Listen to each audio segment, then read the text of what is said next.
So this week has been pretty chill. This was my only shoot for the week, and it was just a 3-hour corporate event shoot, and I'm creating just a recap video from it.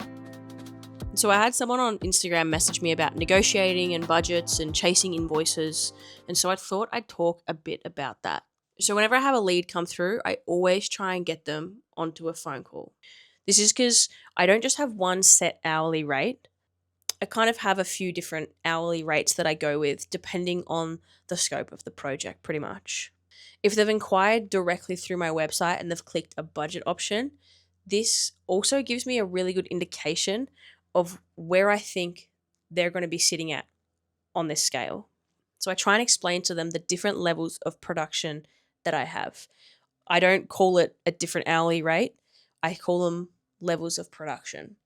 So I try and always quote for the best case, which is normally tier 2, which is more crew, more time planning, more time to shoot, and ultimately a better result. But I also say that I can do it really pulled back, just me, super run and gun, no lighting, and I can still get a great result. I do think that I sometimes fall for the trap of making my quotes a bit cheaper just to get it over the line, especially when work is a bit quiet, or if it's a really exciting project that I want to work on. And I know it's a bad habit, but what I've been doing lately is once I have a quote written up and before I send it, I have a bit of a mock negotiation with myself. So if I've quoted for 2 full days, I then quote for 1 full day and see where that lands. Basically, I just reduce the scope in a few different ways to just see what that would look like if the client does come back to negotiate. More often than not, if they do come back to negotiate, it's just dropping down from production tier 2 down to production tier 1. I also find that the bigger the company, more often than not, they actually do have a budget set out. They know that number. Sometimes I do find, though, that people are a little bit hesitant to discuss this on a phone call. I'll straight up ask towards the end of the phone call, hey, do you have a budget in mind? And if they are a bit hesitant, what I do is I spin it and I say the production value really just comes down to the budget you have.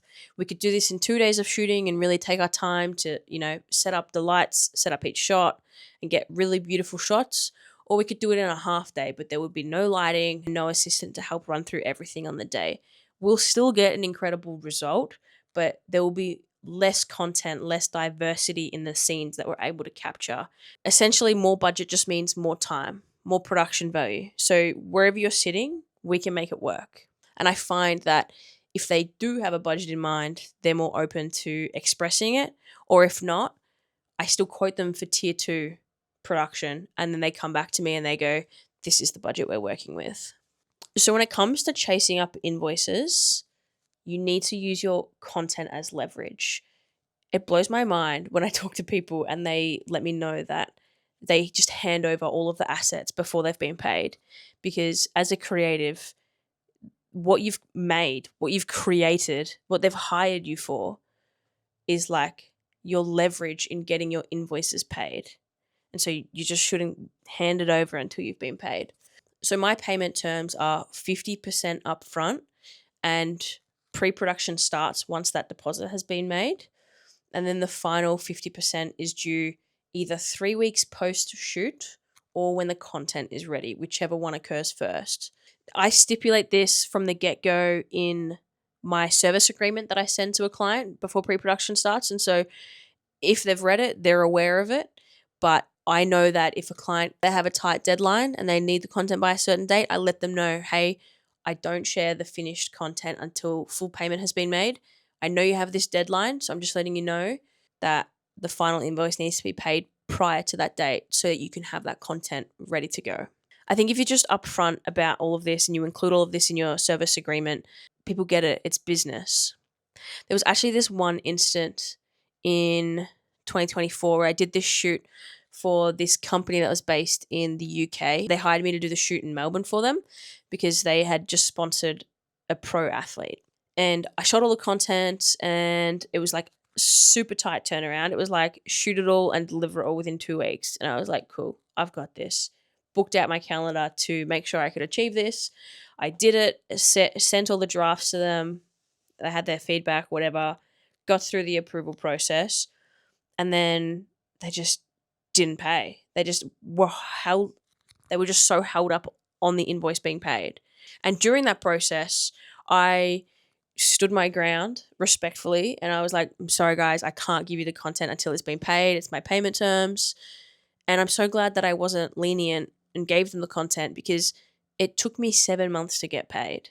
Now imagine if I didn't have that content as leverage. I feel like it would have taken a hell of a lot longer. I think money and budgets and all of that sort of stuff is a bit of a sticky topic if you're not confident talking about it. But one piece of advice I have for you is just back yourself and be confident. Set the expectations from the start and stick to them, and use your content as leverage when you're trying to get your invoices paid. Anyway, for anyone watching, I'd love to hear if you have any tips or any comments as well that could help other people. Leave them down in the comments. I know this vlog's been a little bit different, but I had a very chill week, so I thought I'd just do a voiceover one with all of this footage. But I hope you enjoyed it.